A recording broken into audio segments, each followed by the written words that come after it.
नाजरीन आपको अपडेट करें सहवन शरीफ से, जहां हमारे नुमाइंदा खसूसी वकार अली वल्लाह के मुताबिक वज़ीर आला सिंध सैयद मुराद अली शाह सहवन शरीफ पहुंच गए।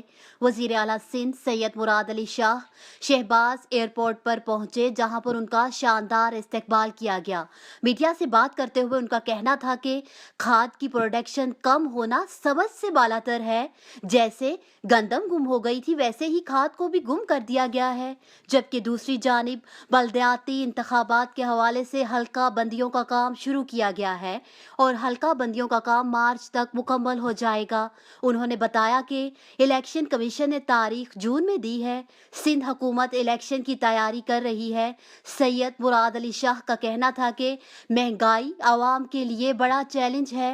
गरीब तबका इस मसले से दो चार है।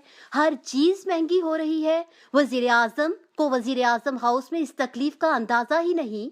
वज़ीर आला सिंध का कहना था कि डिस्ट्रिक्ट जामशोरों में अमन व अमान के लिए हर मुमकिन इक़दामात कर रहे हैं। मुतल्लिका अफसरान को सख्त हदायत की हैं।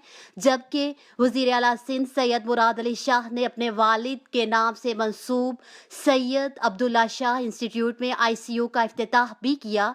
इस मौका पर उनके हमरा पाकिस्तान पीपल्स पार्टी रहनुमा उमर तारिक बाजारी, सरदार सिकंदर पोटू, रईस गुलाम मोहम्मद गबोल, सरदार हुकम खान नोहानी, अमान अल्लाह शाहानी और दीगर मौजूद थे। मजीद उन्होंने मीडिया से बात करते हुए क्या कहा, आइए देखते हैं।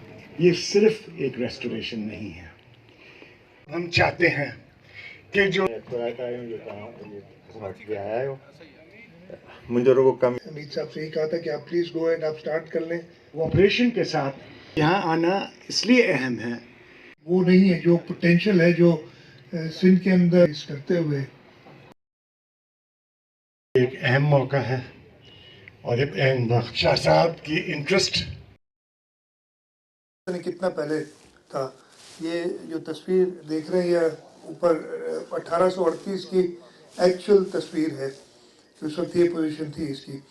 अभी मुझे बताया हमीद आखुन साहब ने कि इसके 3 दरवाजे हैं, इनमें से सिर्फ एक पे काम अभी हो रहा है और हम एक इंशाल्लाह ताला इस साल के आखिर में कंप्लीट करने की पोजीशन में होंगे। जो आप लोगों ने मुझे अभी बताई है, मुझे हमीद साहब रास्ते में भी बता रहे थे और इधर भी उन्होंने बताया कि जो रोड है उसको रिलोकेट करना पड़ेगा, इसलिए रोड ये उस किले की दीवारों, उसकी फाउंडेशन के ऊपर है। तो हमने और उन्होंने खुद ही बताया कि अभी इंशाल्लाह कलंदर लाल शहबाज कलंदर का मेला हो जाए, उसके बाद उसको भी हम करेंगे। इसलिए मेले के दौरान हम नहीं चाहते कोई ऐसी चीज़ हो जिससे मेजर इशू हो। मैंने दूसरा एक पुलिस का जो थोड़ा सा था, मैंने DIG साहब को कहा है हम उनको भी रिलोकेट करेंगे ताकि आपके लोग इधर वो काम कर सकें। हमीद आखुन साहब ने अभी बात की है कि यहाँ पे एक म्यूज़ियम